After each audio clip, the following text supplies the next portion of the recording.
ಸ್ನೇಹಿತರೆ, ದೇವರಿಗೆ ಹಚ್ಚುವ ದೀಪಗಳಲ್ಲಿ ಅನೇಕ ಬಗೆ ಇದೆ. ತುಪ್ಪದ ದೀಪ, ಬೆಲ್ಲದ ಆರತಿ, ತಂಬಿಟ್ಟಿನ ಆರತಿ ಹೀಗೆ. ಇವುಗಳಲ್ಲಿ ಮುಖ್ಯವಾದದ್ದೇ ನಿಂಬೆ ಹಣ್ಣಿನಿಂದ ಹಚ್ಚುವಂಥ ದೀಪ. ಹೆಣ್ಣು ಮಕ್ಕಳು ಇದನ್ನು ಹೆಚ್ಚಾಗಿ ತಮ್ಮ ಕೋರಿಕೆ ಅಥವಾ ಇಷ್ಟಾರ್ಥಗಳ ಈಡೇರಿಕೆಗೆ ಹರಕೆಯ ರೂಪದಲ್ಲಿ ದೇವಾಲಯಗಳಲ್ಲಿ ಈ ನಿಂಬೆ ಹಣ್ಣಿನ ದೀಪವನ್ನು ಹಚ್ತಾರೆ. ಅದರಲ್ಲೂ ಆಷಾಢ ಮಾಸದಲ್ಲಿ ವಿಶೇಷವಾಗಿ ಚಾಮುಂಡೇಶ್ವರಿ ದೇವಸ್ಥಾನಗಳಲ್ಲಿ ನಿಂಬೆ ಹಣ್ಣಿನಿಂದ ದೀಪ ತಯಾರಿಸಿ ದೇವಿಗೆ ಆರತಿ ಮಾಡುವ ಪದ್ಧತಿ ಇದೆ. ಇದನ್ನೇ ನಿಂಬೆ ಹಣ್ಣಿನ ದೀಪ ಅಥವಾ ನಿಂಬೆ ದೀಪ ಅಂತಾರೆ. ಇದು ಚಾಮುಂಡೇಶ್ವರಿ ದೇವಿಗೆ ಬಹಳ ಪ್ರಿಯವಾದ ಪೂಜಾ ವಿಧಾನ. ಇದರಿಂದ ಇಷ್ಟಾರ್ಥಗಳು ಸಿದ್ಧಿಸುತ್ತವೆ ಅನ್ನೋದು ನಂಬಿಕೆ. ಆಷಾಢ ಮಾಸದಲ್ಲಿ ಚಾಮುಂಡೇಶ್ವರಿ ದೇವಿಗೆ ನಿಂಬೆ ಹಣ್ಣಿನಿಂದ ಮಾಡಿದ ದೀಪದಿಂದ ಪೂಜೆ ಮಾಡುವುದು ಬಹಳಾನೇ ಪ್ರಸಿದ್ಧ. ನಿಂಬೆಹಣ್ಣಿನ ದೀಪ ಅಥವಾ ನಿಂಬೆ ದೀಪ ಹಚ್ಚೋದ್ರಿಂದ ಇಷ್ಟಾರ್ಥಗಳು ಬಹುಬೇಗ ಈಡೇರುತ್ತವೆ ಅನ್ನೋದು ನಂಬಿಕೆ. ನಿಂಬೆಹಣ್ಣಿನ ದೀಪವನ್ನು ಹಚ್ಚುವಾಗ ಕೆಲವೊಂದು ವಿಷಯಗಳನ್ನು ಗಮನದಲ್ಲಿಟ್ಕೊಳ್ಬೇಕು. ಹಾಗಾದರೆ ಬನ್ನಿ, ನಿಂಬೆಹಣ್ಣಿನ ದೀಪವನ್ನು ಹಚ್ಚುವಂತಹ ಸರಿಯಾದ ಪದ್ಧತಿ ಯಾವುದು, ಅದರಿಂದ ಆಗುವಂತಹ ಒಳಿತುಗಳು ಯಾವುದು ಅಂತ ತಿಳ್ಕೊಳ್ಳೋಣ.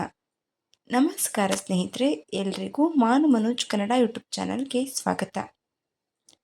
ನಿಂಬೆ ಹಣ್ಣಿನ ದೀಪ ಹಚ್ಚುವಾಗ ಕೆಲವೊಂದು ವಿಷಯಗಳನ್ನು ನೆನಪಿಟ್ಕೊಳ್ಬೇಕು. ಮೊದಲಿಗೆ ಈ ದೀಪಗಳನ್ನು ರಾಹು ಕಾಲದಲ್ಲಿ ಹಚ್ಚಿದರೆ ಬಹಳಾನೇ ಶ್ರೇಷ್ಠ. ಶಕ್ತಿ ದೇವತೆಗಳ ದೇವಾಲಯದಲ್ಲಿ ಮಾತ್ರ ನಿಂಬೆ ಹಣ್ಣಿನ ದೀಪವನ್ನು ಹಚ್ಚಬೇಕು. ದೀಪ ಹಚ್ಚಲು ಆಯ್ಕೆ ಮಾಡಿಕೊಳ್ಳುವ ನಿಂಬೆಹಣ್ಣು ಚೆನ್ನಾಗಿರಬೇಕು. ಕೊಳೆತ ಅಥವಾ ಒಣಗಿದ ನಿಂಬೆಹಣ್ಣನ್ನು ಹಚ್ಚಬಾರ್ದು. ಎಲ್ಲಕ್ಕಿಂತ ಹೆಚ್ಚಾಗಿ ನಿಂಬೆಹಣ್ಣಿನ ದೀಪವನ್ನು ಮನೆಯಲ್ಲಿ ಹಚ್ಚಲೇಬಾರದು. ಭಕ್ತರು ತಮ್ಮ ಶಕ್ತಿ ಹಾಗೂ ಸಂಕಲ್ಪದ ಅನುಸಾರ 2, 5, 9 ದೀಪಗಳನ್ನು ಹಚ್ಚಬಹುದು. ಮಂಗಳವಾರ, ಶುಕ್ರವಾರ, ಭಾನುವಾರದ ರಾಹುಕಾಲದ ಸಮಯದಲ್ಲಿ ಈ ನಿಂಬೆಹಣ್ಣಿನ ದೀಪವನ್ನು ಹಚ್ಚುವುದು ಬಹಳಾನೇ ಶ್ರೇಷ್ಠ ಅಂತ ಹೇಳಲಾಗುತ್ತೆ. ಇಷ್ಟೇ ಅಲ್ಲದೆ ಸ್ನೇಹಿತರೆ, ನಿಂಬೆ ಹಣ್ಣಿನ ದೀಪವನ್ನು ಹಚ್ಚೋದ್ರಿಂದ ಸಂಸಾರದಲ್ಲಿನ ಜಗಳ, ಹಣಕಾಸಿನ ತೊಂದರೆ, ನಿರುತ್ಸಾಹ, ಆರೋಗ್ಯದ ಸಮಸ್ಯೆ, ಮನೆಯ ವಾಸ್ತುದೋಷ ಈ ಎಲ್ಲ ಒಂದು ಸಮಸ್ಯೆಗಳನ್ನು ನಿವಾರಿಸ್ಕೊಳ್ಬಹುದು.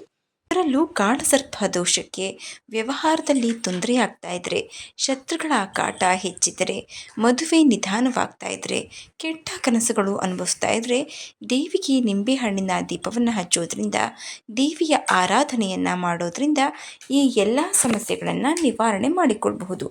ನಿಂಬೆಹಣ್ಣಿನ ದೀಪವನ್ನು ಪಾರ್ವತಿ ಸ್ವರೂಪವಾದ ಅಂಬಾಭವಾನಿ, ಕಾಳಿಕಾದೇವಿ, ಚಾಮುಂಡೇಶ್ವರಿ, ಚೌಡೇಶ್ವರಿ, ಮಾರಿಯಮ್ಮ, ದುರ್ಗಾದೇವಿ ಹಾಗೂ ಶಕ್ತಿ ದೇವಸ್ಥಾನಗಳಲ್ಲಿ ಹಚ್ಚೋದು ಬಹಳಾನೇ ಒಳ್ಳೆಯದು. ಮಂಗಳವಾರದ ದಿನದಂದು ಮಧ್ಯಾಹ್ನ 3:30ರಿಂದ 5 ಗಂಟೆಯವರೆಗೆ, ಶುಕ್ರವಾರ ಬೆಳಗ್ಗೆ 11ರಿಂದ 12:30ರವರೆಗೆ ಈ ದೀಪವನ್ನು ಹಚ್ಚುವ ಸಮಯ. ನಿಂಬೆ ದೀಪವನ್ನು ಮಂಗಳವಾರ ಹಚ್ಚೋದಕ್ಕಿಂತ ಶುಕ್ರವಾರ ಹಚ್ಚೋದು ಬಹಳಾನೇ ಶ್ರೇಷ್ಠ. ಶುಕ್ರವಾರದ ದೀಪವು ಸತ್ವಗುಣದಿಂದ ಕೂಡಿರುತ್ತೆ, ಶುಭಪ್ರದವೂ ಆಗಿರುತ್ತೆ. ನಿಂಬೆಹಣ್ಣಿನ ದೀಪವನ್ನು ಹಚ್ಚಿ ನಂತರ ದೇವಿಗೆ ಅಷ್ಟೋತ್ತರ ಪೂಜೆಯನ್ನು ಮಾಡಬೇಕು. ಹೆಂಗಸರು ಪೂಜೆಯಾದ ನಂತರ ಅಲ್ಲಿಗೆ ಬಂದಿರುವಂತಹ ಸುಮಂಗಲಿಯರಿಗೆ ಅರಿಶಿಣ, ಕುಂಕುಮ, ತಾಂಬೂಲವನ್ನು ಕೊಟ್ಟು ನಮಸ್ಕಾರವನ್ನು ಮಾಡಿ ಆಶೀರ್ವಾದವನ್ನು ತೆಗೆದುಕೊಳ್ಬೇಕು. ಯಾರಿಗೆ ಸಮಸ್ಯೆ ಬಂದಿದೆ ಅವರಿಗೆ ಹಚ್ಚುವ ಸಮಯವಿಲ್ಲದಿದ್ದರೂ ಅವರ ಮನೆಯವರು ಕೂಡ ಈ ದೀಪವನ್ನು ಅವರ ಹೆಸರಿನಲ್ಲಿ ಹಚ್ಚಬಹುದು. ಹೀಗೆ ನಿಂಬೆಹಣ್ಣಿನ ದೀಪವನ್ನು ನಾವು ನಿಯಮಗಳನ್ನು ಅನುಸರಿಸಿ ಹಚ್ಚೋದ್ರಿಂದ ಬಹಳಾನೇ ಒಳ್ಳೆಯದು. ಇನ್ನು ನಿಂಬೆ ಹಣ್ಣನ್ನು ಕತ್ತರಿಸಿದ ರಸವನ್ನು ಏನು ಮಾಡಬೇಕೆಂದು ಗೊಂದಲ ಉಂಟಾಗುತ್ತೆ. ಆ ರಸವನ್ನು ಎಲ್ಲೆಂದರಲ್ಲಿ ಎಸೆಯಬಾರದು ಹಾಗೂ ನಾವು ಕೂಡ ಸೇವಿಸಬಾರದು.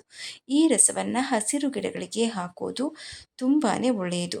ಹಾಗೂ ಈ ನಿಂಬೆ ಹಣ್ಣಿನ ದೀಪವನ್ನು ಬೆಂಕಿ ಕಡ್ಡಿಯಿಂದ ಹಚ್ಚಬಾರ್ದು, ಬದಲಾಗಿ ಊದಿನ ಕಡ್ಡಿ ಅಥವಾ ಆರತಿಯಿಂದ ನಾವು ಹಚ್ಚಬೇಕು. ಮತ್ತೊಂದು ದೀಪದಿಂದ ಕೂಡ ಈ ನಿಂಬೆಹಣ್ಣಿನ ದೀಪವನ್ನು ಹಚ್ಚಬಾರ್ದು.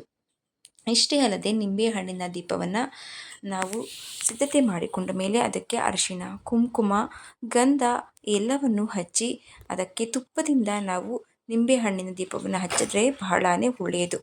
ಹೂವುಗಳಿಂದ ಅಲಂಕಾರ ಮಾಡಿ ದೇವಿಗೆ ನಾವು ನಿಂಬೆಹಣ್ಣಿನ ಆರತಿಯನ್ನು ಮಾಡಬೇಕು.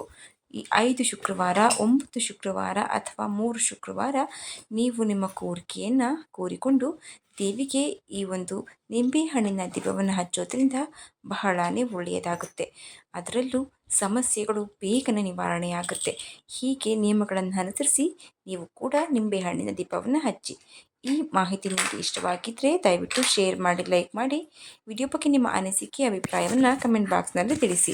ಚಾನಲ್ನ ಸಬ್ಸ್ಕ್ರೈಬ್ ಮಾಡ್ಕೊಂಡು ನೋಡ್ತಾ ಇದ್ದರೆ ದಯವಿಟ್ಟು ಸಬ್ಸ್ಕ್ರೈಬ್ ಮಾಡಿಕೊಂಡು ನೋಡಿ. ಪಕ್ಕದಲ್ಲೇ ಇರುವಂತಹ ಬೆಲ್ ಬಟನನ್ನು ಒತ್ತಿ. ಈ ವಿಡಿಯೋ ನಿಮಗೆ ಇಷ್ಟವಾಗಿದ್ದರೆ ಓಂ ಚಾಮುಂಡೇಶ್ವರಿ ನಮಃ ಅಂತ ಕಮೆಂಟ್ ಮಾಡಿ. ಧನ್ಯವಾದಗಳು.